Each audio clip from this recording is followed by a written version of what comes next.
Hello my dear students and dear subscribers. In this video I am going to discuss one practical and then let's get started. So Assam Ispat Limited took over the business of Gear Limited and the following was the balance sheet of Gear Limited as on 31st March 2019. So Assam Ispat Limited, it took over the business of Gear Limited, right? So Assam Ispat Limited is the purchasing company or the transferee company, and Gear Limited is the selling company or the transferor company. All right, and the following is the balance sheet of Gear Limited. Okay, so we are given the balance sheet of Gear Limited here, that means the transferor company. So we have got the position of their asset. So they have got non-current asset, property, plant and equipment. They also have got current asset, inventory, trade receivable and debtors.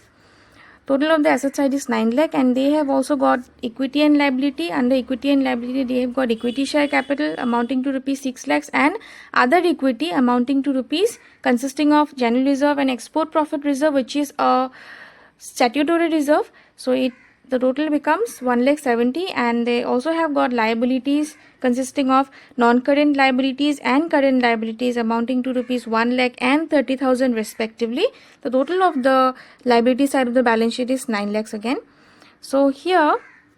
we are also being provided with some additional information. Let's have a look at it. So purchase consideration was fixed as follows. So the purchase consideration will be paid in the following ways. Cash payment of rupees 2 per share of Gear Limited, 90,000 share of Assam Ispat Limited of rupees 10 is fully paid at a premium of rupees 2. The first point is saying that the transferee company will pay rupees 2 per share of Gear Limited. Tamane Gear Limited or jimanta share asile tar upor 2 tokake dibo. Aru 90,000 share issue koribo. Kar share? Transferee company share, মানে যোনটো company কিনি আছে, purchasing company নিজৰ share issue কৰিব কিমান 90,000 টা share issue কৰিব, যাৰ নেকি face value hall 10 is fully paid আৰু কিমান issue কৰিব 2 টকা প্ৰিমিয়ামত issue কৰিব. Next point number 3, 6% debenture of Gear Limited were discharged at 5% premium by the issue of 7% debenture of Assam Ispat Limited issued at par. Gear Limited 6% debenture আছে, হেতু discharge কৰিছে, মানে payment কৰিছে. Payment কৰিছে তো কৰিছে, তাকো 5% প্ৰিমিয়ামত দিছে. তাৰমানে বেছিকে payment কৰিছে. আৰু কেনেকৈ payment কৰিছে? By the issue of 7% debenture. তাৰমানে নতুন debenture issue কৰিছে. তাৰমানে Assam Ispat Limited তাৰমানে transferee company নতুন debenture issue কৰিছে payment কৰিবৰ কাৰণে. মানে ইহঁতক পইচা নিদিয়াকে ইহঁতক আকৌ debenture issue কৰি দি দিছে. Now, it is the last paragraph. Assam Ispat Limited revalued fixed asset at 6,50,000 and other asset at book value, while sundry debtors were taken over at rupees 95,000. Give journal entry in the books of Assam Ispat Limited and show how the opening balance appears after amalgamation. Now, see, how will you know? In the whole question, since we have already read the whole question, nowhere in the question it is mentioned that we will have to solve this sum according to purchase method. So how would you know whether to apply purchase method or pooling of interest method under merger method? So how would you know whether amalgamation is a nature of merger or whether amalgamation is a nature of purchase? Now, those who have not gone through my previous video relating to the 5 conditions, I would request you all to go through the previous video in which I have explained in details regarding the identification of the question regarding the nature of amalgamation. So for the purpose of this question, see, from the information which has been given here, it is clearly understood that amalgamation is in the nature of purchase, because see, first of all, cash payment they have made. Cash payment has been made. So when amalgamation is a nature of merger, cash payment cannot be made. The condition is not fulfilled. So for amalgamation to be in the nature of merger, there should be no cash payment, except fractional payment is there, but cash payment directly should not be there. Whenever in the question you find cash payment, that means the condition, one of the condition has been violated, and we don't even need to look at the other conditions. And then what they have said in the last paragraph, Assam Ispat Limited revalued fixed asset at 6,50,000 and other asset at book value. They have revalued the fixed asset, but When amalgamation is in the nature of merger, no revaluation is done. They used to record the asset at their book value itself. So they don't take the revalued figure into consideration. Mane amalgamation jeta merger nature hobo, tete ami book value to he ami likhu. Revalued figure to ami nolo. Aru jihetu ihanti yata asset to revalue korise, so it is quite understandable that this amalgamation is in the nature of purchase, and hence we would solve the sum accordingly. Now let us look into it. First of all, we'll have to calculate purchase consideration. Now let us have a look at the calculation of purchase consideration. Since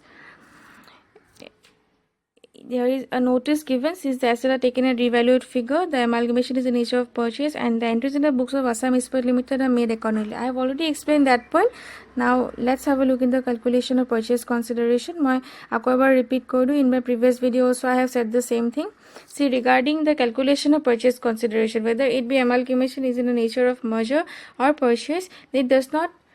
make any difference. The method of calculation of purchase consideration will be always same. Now see, keneke dim bili koise purchase consideration tumaloke swa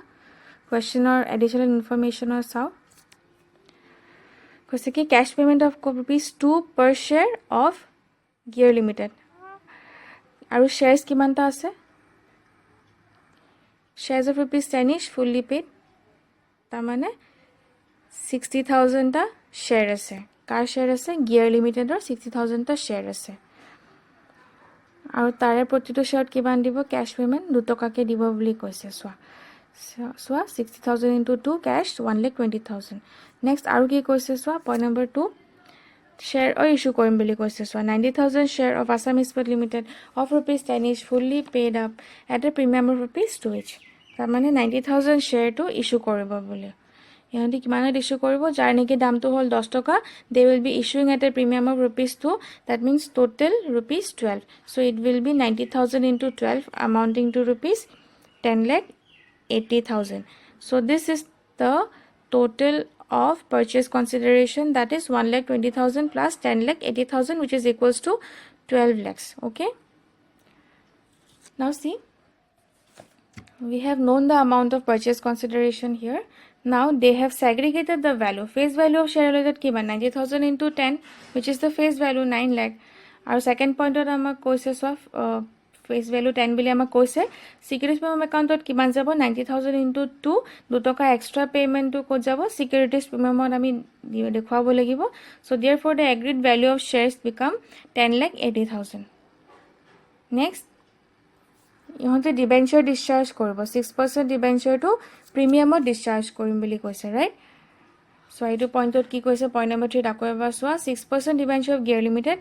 লিমিটেডৰ যে 6% debenture আছিলে কোৱেশ্চনত আছে চোৱা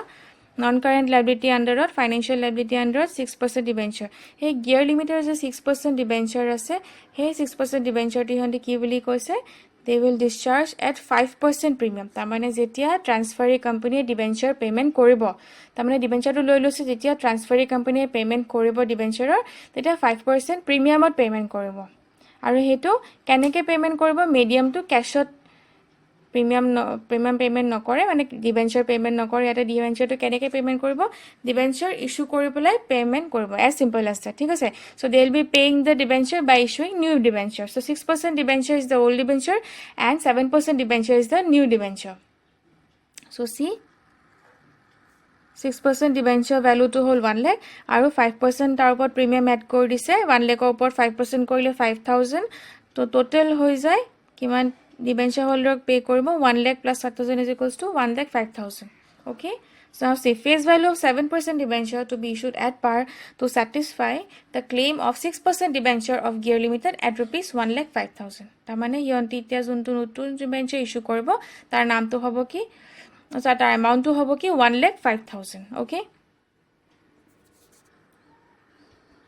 see, purchase consideration does not include the issue of 7% debenture of Assam Ispat Limited for the discharge of 6% debenture of Gear Limited. Assam Ispat Limited will issue 7% debenture direct to the debenture holders of Gear Limited as per accounting standard 14. as per account standard 14 মতে তাৰমানে directly debenture issue কৰিব. This will not be included in the purchase consideration part. Now let us have a look at the journal entry. As I have said, যেতিয়া আমি purchase method under যেতিয়া আমি journal entry কৰোঁ তেতিয়া আমি যেহেতু purchase ন আমি এটা কি কৰিব লাগিব normally যেতিয়া আমি credit purchase কৰোঁ তেতিয়া আমি কি transactioner entry দিওঁ purchase account debit to liquidator যাৰ purchase কৰিছোঁ to liquidator of Gear Limited. So ইয়াতে আমি কাৰ বুকছত এন্ট্ৰি দি আছো আসাম ইস্পাত লিমিটেডৰ বুকত আৰু আসাম ইস্পাত লিমিটেড টু কোন হয় Assam Ispat Limited is the transferee company okay so transferee কোম্পানীয়ে বিজনেছ পাৰচেজ কৰিছে গতিকে ডেটটো তোমালোকে কনফিউজন কৰিব নালাগে ডেটটো সদায় ইয়াৰ এন্ডিং হ'ব যোনটো ডেটত বিজনেছটো পাৰচেজ কৰিছে বা মাৰ্জ কৰিছে সেইটো ডেটটো হ'ব বিজনেছ পাৰচেজ হ'ব account debit কৰিব লাগিব কিমানত purchase consideration amountত আৰু অলপমান আগতে আমি ক্যালকুলেট কৰিছো কিমান amount 12 lakh হৈছিলে so just like a normal business transaction we will be debiting the purchase consideration by opening an account called business purchase account okay business purchase account debit because expense increase debit to liquidator of Gear Limited যেহেতু Gear Limited or liquidator যেহেতু পইচাটো দিব লাগিব গতিকে আমি liability towards the liquidator আমাৰ বাহিছে হেতু কাৰণে liability increase credit so therefore liquidator of Gear Limited account has been credited আমি যেহেতু আমি মানে ইস্পাত লিমিটেড আমি যেহেতু journal entry পাস কৰি আছো ঠিক আছে in the books of Assam Ispat Limited যেহেতু দিব লগা আছে লাইবিলিটি বাহিছে সেই কাৰণে লাইবিলিটি ইনক্ৰিজ ক্ৰেডিট কৰা হৈছে আৰু বিজনেছ পাৰচেজ একাউণ্ট কিয় ডেবিট কৰা হৈছে কাৰণ কি বিজনেছ পাৰচেজটো এটা এক্সপেন্সেছ হয় দিব লগা হৈছে খৰচ বাহিছে আৰু এক্সপেন্সেছ বাহিলে ডেবিট কৰা হয় I hope you all have understood this point I have explained it for more than one time now the next entry will be that of transfer of asset and liabilities at the revalued figure as given in the question so yate ami etia sum amar ki asset as liabilities ase question ot ami sao let's have a look ki ase so property plant and equipment 5,50,000 question ot dia ase okay aru kintu ami additional information sabo libo je revalued figure kiba amak dia ase niki last paragraph so ki dia ase Assam Ispat Limited revalued fixed asset at rupees 6,50,000 and other asset at book value তাৰমানে fixed এসেটটো property plant and equipment আমাৰ আছে fixed asset হেতু ভ্যালুটো ৰিভ্যালু কৰিছে বাকি বিলাক ইহন্তি book ভ্যালুত লৈছে বুলি কৈছে ঠিক আছে so what are the items just have a look ইয়াতে কি আছে property plant and equipment inventory trade receivable debtors cash and cash equivalent 2,40,000 1 lakh আৰু 10,000 so ইয়াতে ডেটাৰৰ কথা কিবা কৈছে নেকি চাও while sundry debtors were taken over at rupees 95,000 so ami g value take over korise ami revalued figure to juntu value dihonti take over korise hey value ami ate consider korim okay because it is purchase method te ami eta record koru journal entry swa property plant and equipment debit revalued figure 6,50,000 inventory at book value 2,40,000 debtors have been revalued at 95,000 bank account 10,000 goodwill part 2 ma koesu tar pisot in the liability side 6% debenture yanto kiman ase at a premium 1,05,000 our bills payable dia ase question of 30,000 our business purchase account has been credited here 12 lakh kyo the business purchase account ahile we are simply closing the business purchase account belak ekku logic na since we have purchased the business purchase account ami to close koribo lagibo ekane ami eta business purchase account to eta ami close kori disu thik ase reverse entry kori pele now we will see okay now what are the items we have got property plant and equipment inventory debtors bank 6% debenture 2 bills payable to purchase business purchase account so ekita amar etia debit side or credit side or accounts bulak etia ami sam je amar debit side tor weightage to besi ne amount to besi ne credit side or amount pila besi kuntu dangor ami sam jodi debit side to besi hoy ঠিক আছে আৰু যদি balancing figure two credit সাইডত আহে তেতিয়া আমি হে balancing figure two আমি capital reserve একাউন্টত আমি ট্ৰান্সফাৰ কৰিব লাগিব ওকে আৰু যদি মই আগতেও কৈছোঁ আৰু যদি আমাৰ ক্ৰেডিট ছাইডটো বেছি থাকে তেতিয়া যদি ডেবিট ছাইডটো কম থাকে তেতিয়া আমি পাৰচেজ মেথডৰ আণ্ডাৰত কি কৰিব লাগিব গুডউইল একাউণ্টত আমি সেইটো ট্ৰান্সফাৰ কৰিব লাগিব গুডউইল একাউণ্টৰ পৰা আমি কাটিব লাগিব মানে ডেবিট কৰিব লাগিব আমি পাৰচেজ মেথডৰ আণ্ডাৰত আমি যোনপিনে ডিফাৰেঞ্চটো যদি এক্সেছৰ ডিফাৰেঞ্চটো আহে তেতিয়াহ'লে আমি কি কৰিম কেপিটেল ৰিজাৰ্ভ আৰু যদি আমাৰ ডেবিট ছাইডটো যদি আমাৰ সৰু যদি হয় তেতিয়া আমাৰ যেতিয়া ডেবিট ছাইডটো যদি আমাৰ সৰু হয় তেতিয়াহ'লে আমি কি কৰিম ডিফাৰেঞ্চটো ক'ত আহিব ডেবিট ছাইডত আহিব ৰাইট তেতিয়াহ'লে আমি গুডউইল একাউণ্ট আমি ইয়াতে কি কৰিম ক্ৰিয়েট কৰিম আৰু যদি ক্ৰেডিট ছাইডটো সৰু হয় ডিফাৰেঞ্চটো ক'ত আহিব ক্ৰেডিট ছাইডত আহিব গতিকে আমি তেতিয়া কেপিটেল ৰিজাৰ্ভ একাউণ্টটো আমি ইয়াতে ক্ৰেডিট কৰিম okay as simple as that এতিয়া আমি ইয়াতে দেখা পালোঁ যে আমাৰ কোনটো ছাইডটো ডাঙৰ হয় ক্ৰেডিট ছাইডটো আমাৰ ডাঙৰ হয় ঠিক আছে সেইকাৰণে আমি ডিফাৰেঞ্চটো গুডউইল একাউণ্টত আমি দি দিছোঁ ঠিক আছে গুডউইল একাউণ্টত আমি ডিফাৰেঞ্চটো ডেবিট কৰি দিছোঁ বিকজ আমাৰ ইয়াতে ক্ৰেডিট ছাইডটো আমাৰ ইয়াতে ডাঙৰ হৈ আছে অলৰাইট চ' সেইকাৰণে আমি ডিফাৰেঞ্চটো আমাৰ ক'ত আহিব ডেবিট ছাইডত আহিব সেইকাৰণে আমি গুডউইল একাউণ্টৰ পৰা এইটো টকাটো আমি চাৰ্জ কৰিছোঁ কিমান 3,40,000 so' let's have a look at the next entry এতিয়া আমি কি কৰিছোঁ ইয়াতে liquidator of Gear Limited account যে আমি ক্ৰেডিট কৰিছোঁ সেইটো আমি কি কৰিছোঁ চ' ফাৰ্ষ্ট এণ্ট্ৰিত আমাৰ লাইবিলিটি ক্ৰিয়েট কৰিছোঁ মানে পে'মেণ্ট কৰিব লগা আছে বুলি দেখুৱাইছোঁ চ' ফাৰ্ষ্ট এণ্ট্ৰিত আমাৰ লাইবিলিটি দিব লগা আছে বুলি আমি জাষ্ট আমি শ্ব' কৰিছোঁ right so we are just showing that we have a liability towards the liquidator of Gear Limited but we have not paid the liability of Gear Limited so the first entry is that of due entry মানে দিব লগা আছে কিন্তু দিয়া নাই so finally আমি এতিয়া কি কৰিম paying of the liquidator of Gear Limited now understood so first entry আমি কি কৰিছিলো ডিউ কৰিছিলো এতিয়া এটো এন্ট্ৰিত আমি কি কৰিম finally payment কৰিম so when we are paying the liquidator of Gear Limited there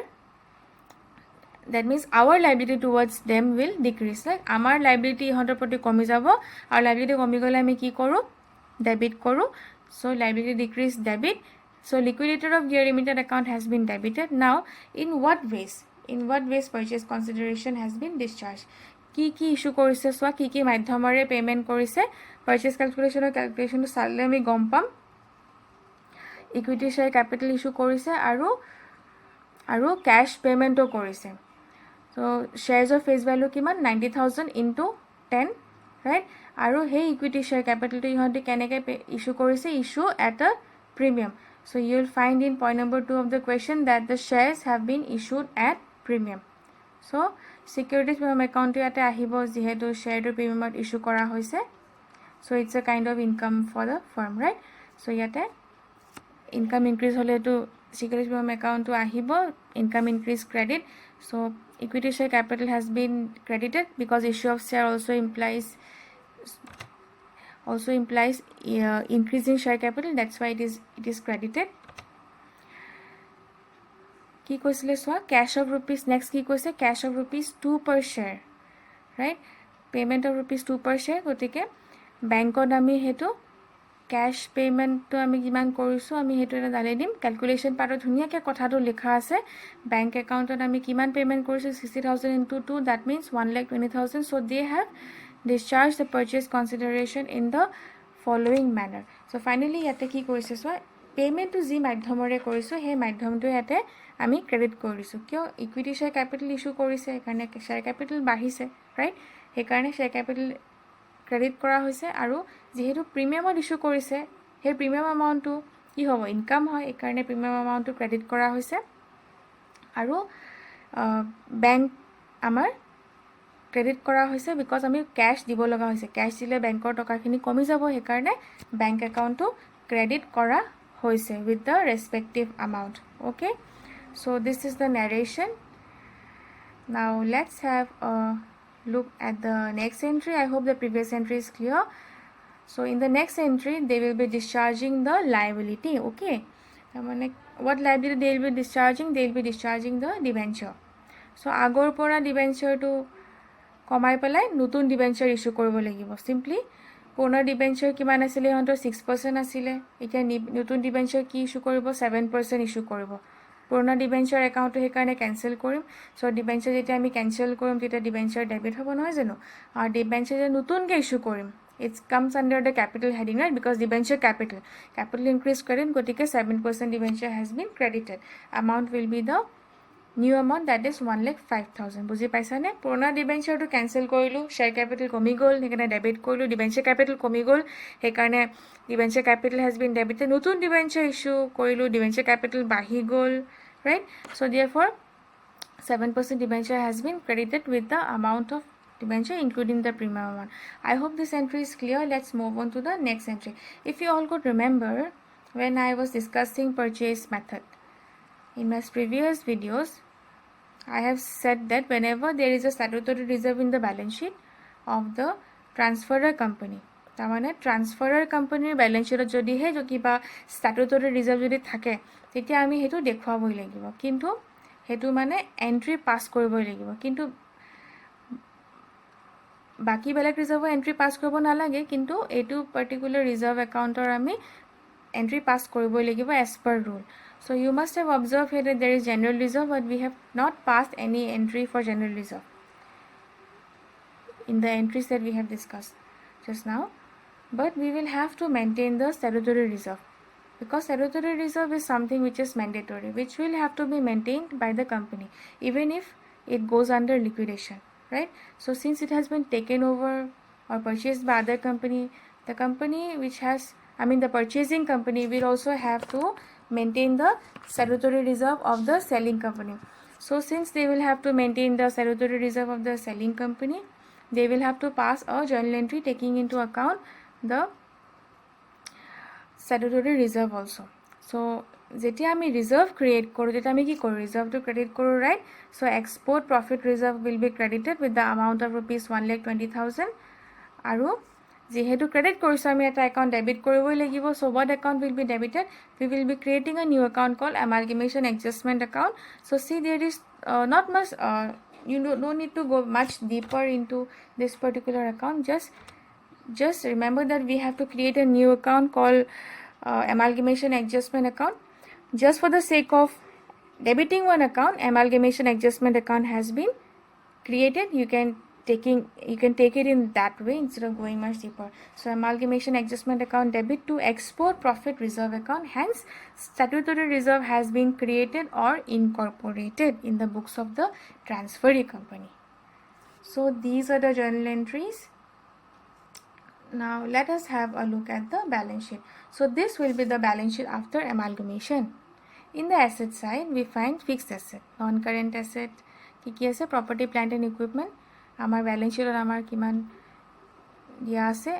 I would suggest you all to write the question in your copy so that while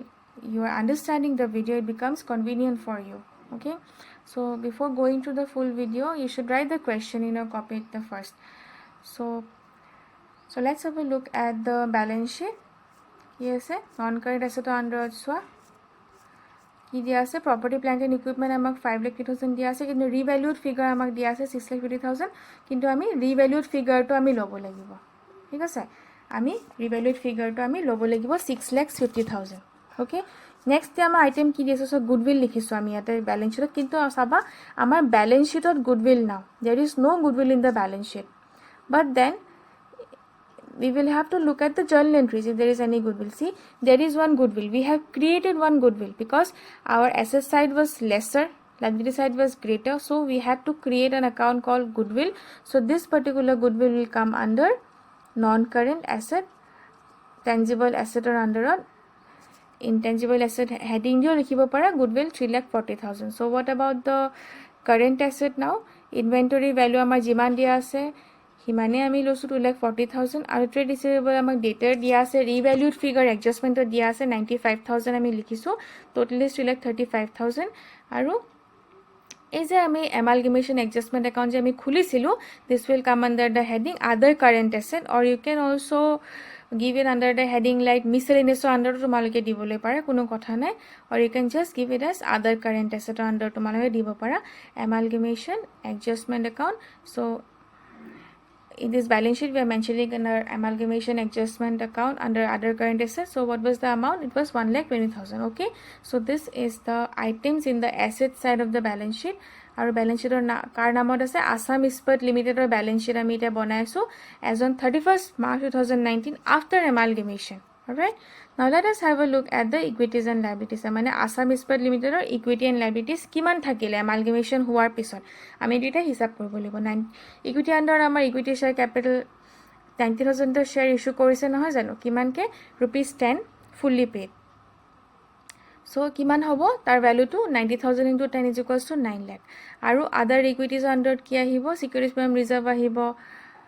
এই যে ইহন্তি 2 টকা বেছিকে ইস্যু কৰিছিল মনত আছে না 90,000 শেয়াৰ টু 10 টকাৰ দাম আছিল 2 টকা বেছিকে মানে 12 টকা ইস্যু কৰিছিল 2 টকা এক্সট্ৰা টু সিকিউৰিটি প্ৰিমিয়াম একাউণ্টত আহিব ৰিজাৰ্ভ আন্ডাৰত 90,000 ইনটু 2 1,80,000 আৰু এক্সপোৰ্ট স্যাটুটৰি প্ৰিমিয়াম স্যাটুটৰি ৰিজাৰ্ভ একাউণ্ট যে আমাৰ আছে হেতু আদাৰ ইকুইটি আন্ডাৰত আহিব export profit reserve 1,20,000 so total of আদাৰ equity is 1,80,000 plus 1,20,000 total is 3 lakhs. So after this আমি এবাৰ চাও আমাৰ ব্যালেন্স শীটত কিমান দিয়া আছিল so shares of rupees share আমাৰ এটা কাৰ ব্যালেন্স শীট দিয়া আছে এটো গিয়াৰ লিমিটেডৰ ব্যালেন্স শীট আছে এটা তোমালোকে কনফিউজ নহবা আমাক এটা কিন্তু গিয়াৰ লিমিটেডৰ ব্যালেন্স শীট হে আমাক এটা দিয়া আছে আমাক এটা গিয়াৰ লিমিটেড কোন হয় সেলিং কোম্পানী আমাক আসাম ইস্পাত লিমিটেডৰ ব্যালেন্স শীটটো কোৱেশ্চনত দিয়া নাই যাৰ কাৰণে মই ইয়াতে এই ইনফৰমেশনৰ পৰা মই ইয়াতে মই গম পাইছো যে আসাম ইস্পাত লিমিটেডে কিমানটা শেয়াৰ ইস্যু কৰিছে 9 লাখ ৰাইট মুৰাতে অকল এটো ইনফৰমেশনে আছে হেতু কাৰণে মই ইয়াতে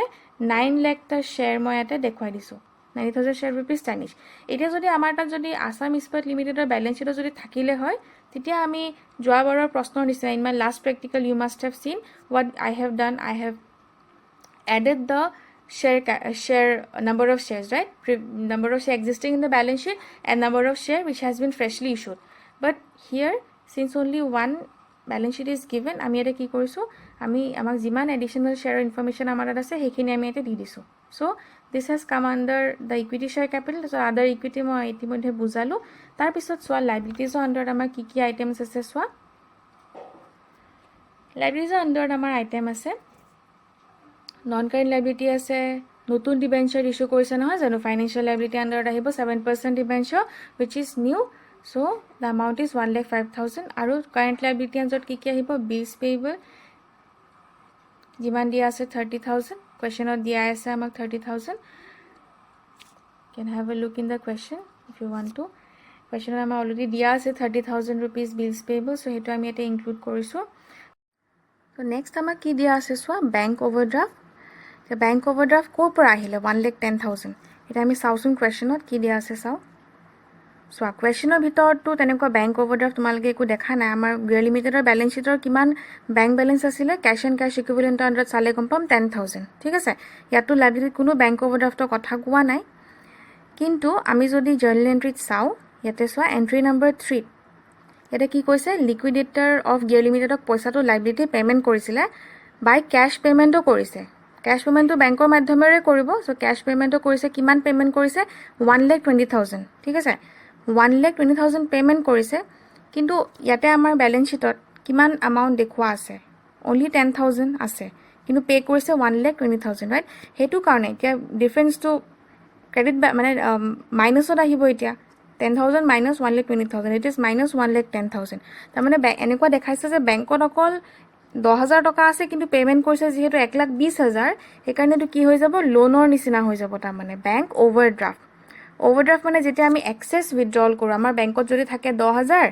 কাৰেন্ট একাউন্ট থকা বিলাকে পাৰে উইথড্ৰ কৰিব তেনেকে বিজনেস একাউন্ট বিলাকে আমাৰ বেংকত বেলে আছে অকল 10,000 আমি উইথড্ৰ কৰিছো আমি 1,10,000 টকা তেতিয়া হেতু ওভাৰড্ৰাফট হৈ যাব so there is a certain limit বেংকত যেতিয়া একাউন্ট খোলে বিজনেস হোল্ডাৰে सर्टेन লিমিটেড বেংক ওভাৰড্ৰাফট কৰিবলৈ পারমিশন থাকে so they have made an overdraft and overdraft is a liability is a kind of loan from the bank right hekarne bank overdraft kiman ahise 1,10,000 balance asile 10,000